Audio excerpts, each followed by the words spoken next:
Hey everyone, how are you? I hope you all are fine. So today we are going to start new lecture of polymer chemistry. क्या चीज? New lecture. तो आज की class में हम लोग क्या पढ़ेंगे? Average molar mass of polymer. कि हम लोग एवरेज मोलर मास कैसे निकालते हैं पॉलीमर्स का. तो इसका हम लोग ऑलरेडी एक क्लास ले चुके हैं. किसका? Average molar mass of polymers का. और ये इसका दूसरा लेक्चर है, मींस इस टॉपिक का, एवरेज मोलर मास का. और ऐसे पॉलीमर्स का देखें तो ये तीसरा लेक्चर है. ठीक है. तो average molar mass of polymers को निकालने के लिए चार मेथड्स हम लोग को पढ़ना है. कौन कौन सा मेथड्स? सबसे फर्स्ट है आपका number average molar mass, second है आपका weight average molar mass, third है आपका जेड एवरेज मोलर मास, और लास्ट जो आपको पढ़ना है वो पढ़ना है आपको विस्कोसिटी एवरेज मोलर मास. क्या चीज? विस्कोसिटी एवरेज मोलर मास. तो आपको बता दें कि जो सबसे फर्स्ट वाला है दैट इज की नंबर एवरेज मोलर मास, उसको हम लोग ऑलरेडी स्टडी कर चुके हैं. ठीक है. वहां पे हम लोग क्या पढ़े थे? ऑस्मोसिस वगैरह के बारे में भी पढ़े थे. तो वो लेक्चर बहुत इंपॉर्टेंट है, उसको देख करके ही आए होंगे, हम इतना उम्मीद करते हैं. आज के क्लास में हम लोग जो है सेकेंड मेथड्स को पढ़ेंगे average molar mass of polymers को निकालने के लिए. तो सेकेंड मेथड हमारा क्या है? सेकेंड मेथड है हमारा weight average molar mass. Weight average molar mass. ठीक है. ये आपका सेकेंड मेथड है average molar mass of polymers को निकालने का. तो इसका सीधा सीधा आपको फॉर्मूला देखना है बस. देखिए, तो वेट एवरेज मोलर मास को हम लोग दिखाते हैं MW से. किससे? MW से. इसका एवरेज कर देते हैं हम लोग. तो हम लोग इसी से इसको दिखाते हैं. कुछ कुछ बुक्स में इसको लिखा रहता है ऐसे कुछ MM करके. तो आपको कंफ्यूज नहीं होना है. अगर ये रहे तब तो सीधा सीधा समझ जाइए कि वो वेट एवरेज मोलर मास है. अगर ये रहे तो इसका ही मतलब वेट एवरेज मोलर मास ही है. आपको कंफ्यूज नहीं होना है. एक्चुअली ये बहुत कम जगह दिखेगा, एक्सेस जगह आपको यही दिखेगा MW. ठीक है. तो यहां तक कोई दिक्कत नहीं. अब आपको हम सीधा सीधा फॉर्मूला दे रहे हैं वेट एवरेज मोलर मास का, मींस MW का. इसका MW का. एक मिनट रुकिएगा, मार्कर का वो निकल गया. इसका MW का हम आपको क्या कर रहे हैं? सीधा सीधा फॉर्मूला दे रहे हैं. तो वेट एवरेज मोलर मास का फॉर्मूला होता है sigma NI square by sigma NI. यहां पे आपको ध्यान ये देने वाली बात है कि ये केवल MI का स्क्वायर है, ये नहीं कि पूरे होल टर्म का स्क्वायर है. इसका स्क्वायर है MI का. तो यही इसका फॉर्मूला होता है. ठीक है. अब इसको हम लोग कैसे अप्लाई करेंगे वो देखिए. ठीक है. तो आपके साइड इधर एक साइड लिखा हुआ है नंबर ऑफ मोनोमेरिक यूनिट. क्या लिखा हुआ है? Number of monomeric unit. और एक साइड लिखा हुआ है उसका मोलर मास. ये क्वेश्चन के फॉर्म में आप लोग इसको बना करके लिख लीजिएगा. ठीक है. अगर आपका 5 ऐसा, हम बोल रहे हैं कि 5 ऐसा मोनोमेरिक यूनिट है जिसका कि मोलर मास आपका कितना है? 5000 है. कितना है? 5000 है. 10 ऐसा मोनोमेरिक यूनिट है जिसका कि मोलर मास आपका 2000 है. 12 ऐसा मोनोमेरिक यूनिट है जिसका कि आपका मोलर मास 1000 है. ऐसा बस हम मान के चल रहे हैं. ठीक है. आप कुछ भी ले सकते हो डाटा को, बस इसको समझने के लिए, इसका कॉन्सेप्ट को समझने के लिए. तो हम क्या बोले कि 5 ऐसा मोनोमेरिक यूनिट है जिसका कि मोलर मास है 5000, 10 ऐसा मोनोमेरिक यूनिट है जिसका कि मोलर मास है 2000, और 12 ऐसा मोनोमेरिक यूनिट है जिसका कि मोलर मास है 1000. से आपको क्या पता करना है? यहां से आपको वेट एवरेज मोलर मास को पता करना है. तो क्या कीजिए, यहां पे लिखिए आप calculate weight average molar mass. Weight average molar mass. अब जो अभी हम लोग फॉर्मूला पढ़े हैं वही फॉर्मूला को इसमें लगा देंगे. बस हम लोग इसको अप्लाई करने देख रहे हैं. इसको हम लोग कैसे करेंगे? क्या फॉर्मूला लगाएंगे? MW is equals to N1 M1 का स्क्वायर प्लस N2 M2 का स्क्वायर प्लस N3 M3 का square divided by NI MI नीचे है तो N1 M1 plus N2 M2 plus N3M3, यही होगा। अब इसमें हम लोग वैल्यू को क्या कर देंगे, पुट कर देंगे।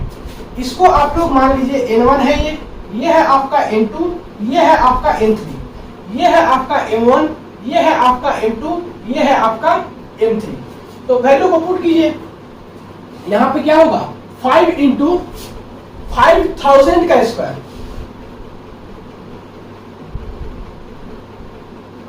प्लस 10 इंटू 2000 का स्क्वायर। ऐसा वाला क्वेश्चंस आपको एग्जाम में छोड़ के नहीं आना है। 12 इंटू 1000 का स्क्वायर। हम ऐसा इसलिए बोल रहे हैं कि आप कैलकुलेशंस ज्यादा दे करके छोड़ के आ जाओगे कि इसमें टाइम क्यों बर्बाद करें। लेकिन इसको सॉल्व करने का हम अभी आपको बता रहे हैं ट्रिक, कैसे सॉल्व करना है। अगर सॉल्व करने का तरीका अगर आपको इजीली मालूम चल जाए तो आप फटाफट इसको सॉल्व कर लोगे। ये मुश्किल बस देखने में लग रहा है, कुछ है नहीं इसमें। तो ऐसा क्वेश्चन बहुत लोग पहले ही से डर के छोड़ के आ जाएगा, कितना कैलकुलेशन करने में मेरा 4 क्वेश्चन छूट जाएगा, 5 क्वेश्चन छूट जाएगा। ये सब सीधा मार्क्स लाने वाला है। इसमें कंफ्यूज ऑप्शंस भी, इसमें आप कंफ्यूज नहीं होगे, ठीक है।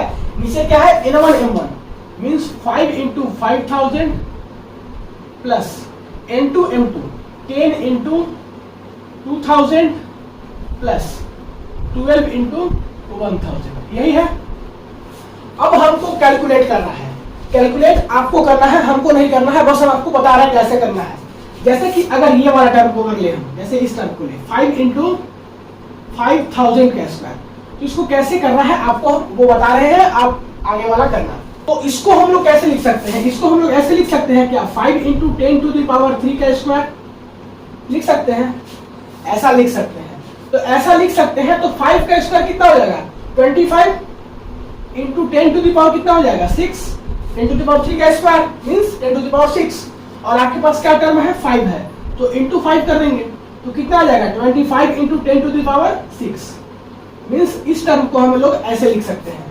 सिमिलर अगर इसको लिखने के लिए कोई बोले तो कैसे लिखोगे, 10 इंटू 2000 का स्क्वायर को अगर आपको कैलकुलेट करना है कैसे करोगे, इसको लिख सकते हो 2 इंटू 10 टू द पावर 3 का स्क्वायर।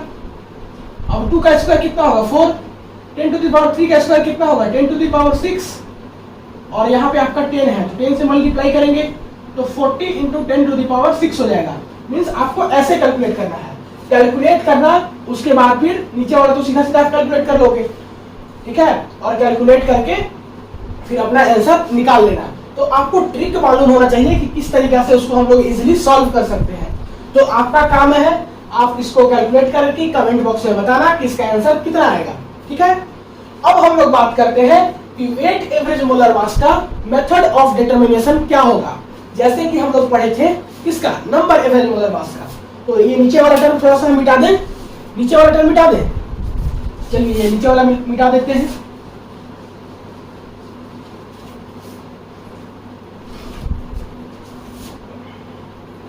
अब हम लोग बात करते हैं method of determination. Method of determination किसका, वेट एवरेज मोलर मास का। तो इसका जो मेथड्स ऑफ डिटरमिनेशन है वो है आपका लाइट स्कैटरिंग मेथड। क्या चीज, लाइट स्कैटरिंग मेथड्स मींस आप लाइट स्कैटरिंग मेथड से इसको क्या कर सकते हो, डिफाइन कर सकते हो। अब इसको हमको नहीं पढ़ना है, जैसे हम लोग पीछे पढ़े थे ओस्मोमेट्री, उसको उसी प्रकार से ये भी है आपका। लेकिन ओस्मोसिस वगैरह के बारे में हम लोग पढ़े थे, ओस्मोसिस क्या होता है, ओस्मोटिक प्रेशर क्या होता है, ठीक है, उसका ग्राफ वगैरह सारा कुछ हम लोग देखे थे। यहाँ पे वैसे नहीं पढ़ना है, यहाँ पे वैसे इसलिए नहीं पढ़ना है कि ये काफी लंबा चौड़ा इसका इक्वेशन आता है। इसका इक्वेशन आपको पता करने के लिए 2-3-4 पेज का डेरिवेशन जाना पड़ेगा। तो ऐसा क्वेश्चन एग्जाम में कभी नहीं आएगा। तो आप बस सीधा सीधा जान के रखिए कि मेथड्स ऑफ डिटरमिनेशन अगर आपसे पूछे इसमें वेट एवरेज मोलर मास में, तो आपको याद होना चाहिए लाइट स्कैटरिंग मेथड्स, इतना ही याद रखिए। और इसको आप लोग वीवीआई कर लीजिए, क्योंकि ये जो है आपका सीधा सीधा क्वेश्चंस अगर आपका किस्मत सही रहा तो बन सकता है। चारों का मेथड ऑफ डिटरमिनेशन से एक क्वेश्चन कभी भी पूछा जा सकता है कि मेथड्स ऑफ डिटरमिनेशन किसके केस में, नंबर एवरेज मोलर मास के केस में, methods of determination weight average molar mass के केस में, और 2 केस में भी जो पढ़ाएंगे हम लोग जेड एवरेज और विस्कोसिटी एवरेज। तो ये वाला आप क्वेश्चन याद करके हमेशा रखना, और जहां जरूरत होगा बताने का उसमें हम बताएंगे भी, ठीक है।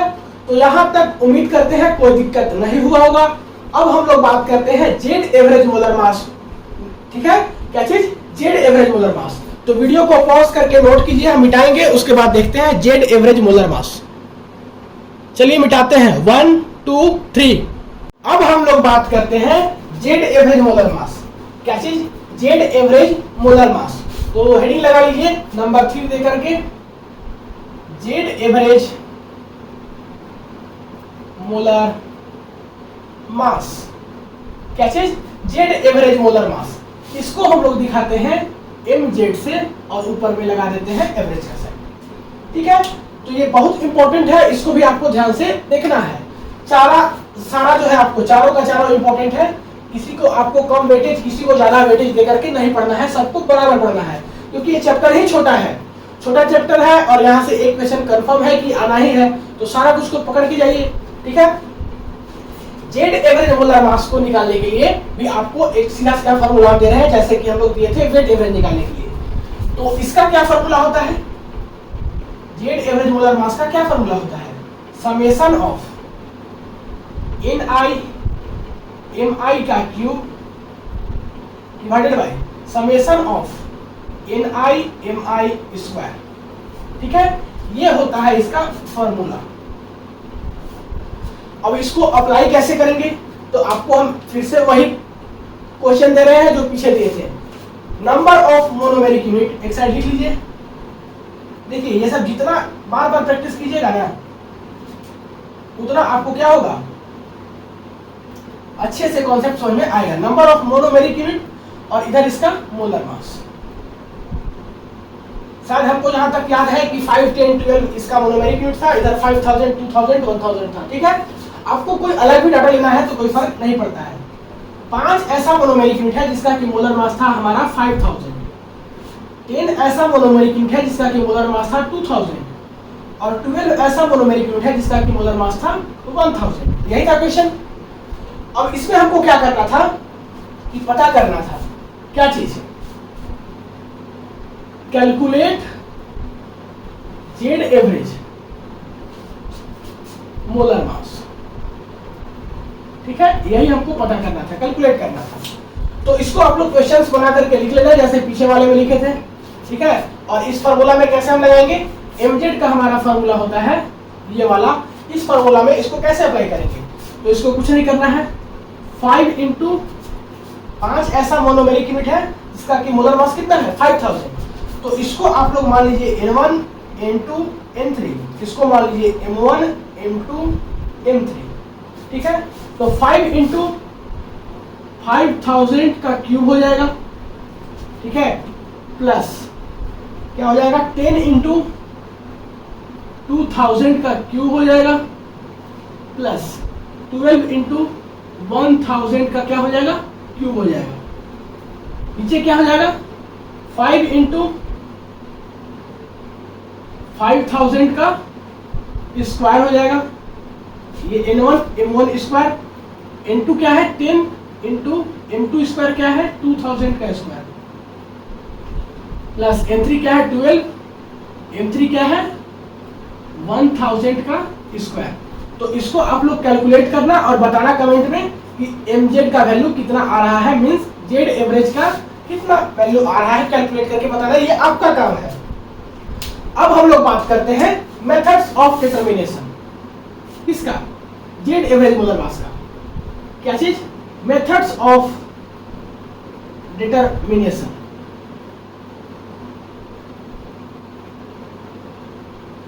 तो इसका मेथड्स ऑफ डिटरमिनेशन मींस इसको डिटरमाइन करने का मेथड्स क्या है? Sedimentation equilibria. Sedimentation equilibria. अब इसको भी हम लोग क्या करेंगे, कैलकुलेट नहीं करेंगे, क्योंकि बहुत लंबा चौड़ा चल जाता है इसका इक्वेशन 3-4 पन्ना में, जो कि कभी एग्जाम में पूछा जा ही नहीं सकता। ठीक है, तो फालतू का टाइम वेस्ट क्यों करना है? सीधी सीधी बात याद रखिए आप लोग कि मेथड्स ऑफ डिटरमिनेशन जो है जेड एवरेज मोलर मास के केस में क्या होता है, तो सीधा सा याद आपको होना चाहिए सेडिमेंटेशन इक्विलिब्रिया। ये भी क्वेश्चंस आपका इंपॉर्टेंट है, आ सकता है, ये सारा तो इंपॉर्टेंट है ही, लेकिन ये भी क्वेश्चंस कभी कभी अगर किस्मत अच्छा रहा तो इस टाइप से क्वेश्चन भी पूछा जा सकता है। चारों में हम मेथड्स ऑफ सेडिमेंटेशन बताएंगे, ठीक है, और चारों में से कोई एक पूछा जा सकता है, ऐसा हम बता रहे हैं, कोई जरूरी नहीं है, ठीक है। तो जो हम बोल रहे हैं कि इंपॉर्टेंट है उसको आप लोग क्या करना है, स्टार लगा लीजिए, वीवीआई लिख लीजिए, आपको जो मन करे वो कर लीजिए, ताकि जब रिवीजन कीजिएगा तो आपको याद आए कि इसमें थोड़ा सा ज्यादा फोकस करना है। तो उम्मीद करते हैं कि ये दोनों मेथड्स आपको समझ में आ गया होगा। अब एक और बचता है विस्कोसिटी एवरेज मोलर मास, ठीक है, उसको पढ़ लेंगे। उसके बाद फिर आगे जो है पोली डिस्पर्सिटी इंडेक्स वगैरह पढ़ना है उसको देखेंगे। तो फटाक से यहाँ तक वीडियो को पॉज करके आप लोग नोट कर लीजिए। मिलते हैं अगली क्लास में, तब तक ये पढ़ाई करते रहिए। All the very best. Video को पॉज करके नोट कर लीजिए।